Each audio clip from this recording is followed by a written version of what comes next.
Hi, this is Ruth Puls. This is my fundraiser artifact. I did a giveaway on Instagram to do the fundraiser for the Maslow project. I recorded a video and I posted it as a reel to my Instagram. I also shared it as a story so I could get as many views as possible. I also opened up my profile so it wasn't private anymore, so I could get more views. Um, I think I'll probably uh, make it private again now that I remember. Anyway, so I first started off by saying I was doing a giveaway, and I was announcing that it was for donations for the Maslow Project. I mentioned all these great qualities about the Maslow Project, so people would be more interested to learn about them, and they'd see things that are positive attributes about Maslow Project and why it's a great reason to donate. I mentioned that they're local, they serve families and youths, they've helped secure housing for 143 people in the past year. They're LGBTQ plus friendly, which is personally really important to me because some of the other charities you can donate to, especially around this time of year, are not so friendly in that aspect. They provide meals, clothing, hygiene products, and I really wanted to mention that the average age of a person served is 11 years old. I think that really puts the focus on that it helps kids, which who does not want to help kids?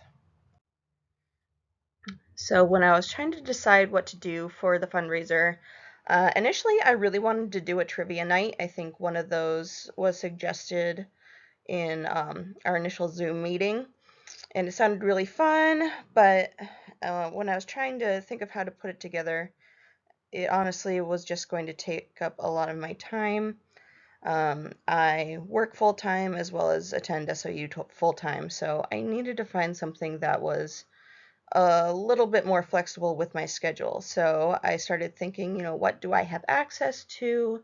What would be kind of easier for me to get a hold of? And I realized since I work in the beauty industry, I have all these products that are just kind of excess that I get either for free or as gifts gratis. So I made a little collection of things that I thought were really nice that I'd be willing to part with. So I found all these things and included them in a giveaway. And so I made the video. Um, I made sure that I wanted to look really nice. I used my, what I call my customer service personality, and was just super bubbly and showing that it was fun. Um, I wanted to make sure that people would be excited about it. And on Sunday, yesterday, the 10th, I announced the winner, and I made sure to post about it in my stories and made sure that everyone would know. Oh, I also shared it to Facebook too. So the giveaway was also open to Facebook as well, not just Instagram. So I could have more people, give more people access to the giveaway and the option to donate. I ended up using this wheelofnames.com to select a winner randomly. I ended up having Nico as my winner.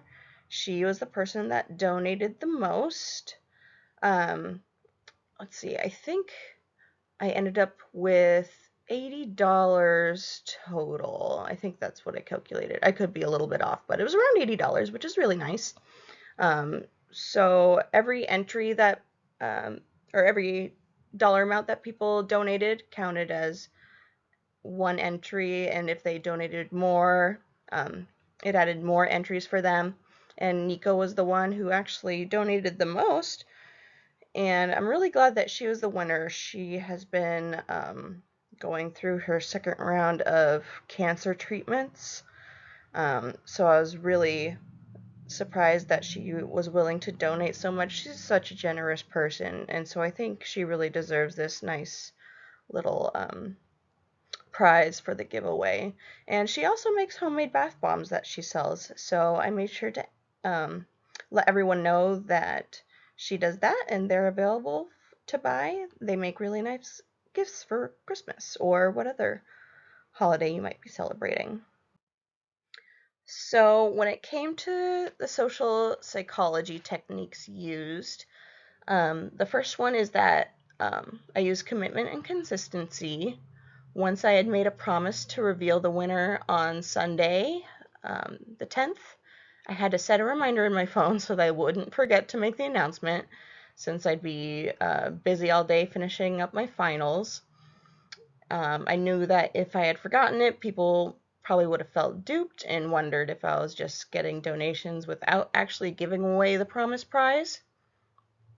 I personally always try to remain consistent to the commitments I've made, and I believe it's a pretty well-known part of my character. I've committed to charitable donations before. Um, I have shaved my head to give my hair to children with hair loss. So I think people knowing that I had made those commitments before um, made it more made it seem like I was more trustworthy and that I would commit to giving away the prize as I had stated.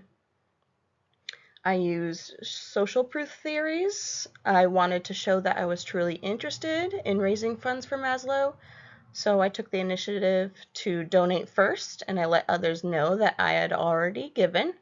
And in this way, I hoped that others would be more compelled to join me.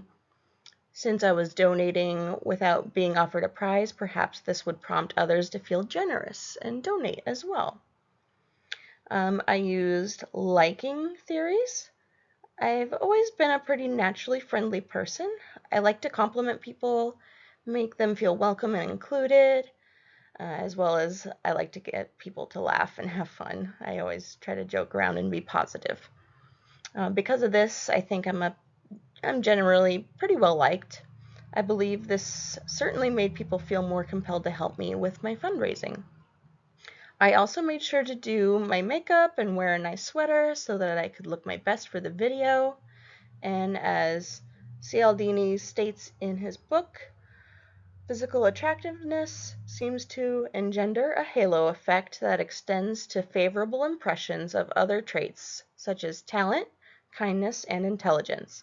As a result, attractive people are more persuasive both in terms of getting what they request and in changing others' attitudes. So in other words, I just tried to look really pretty for the video. The scarcity rule also applied.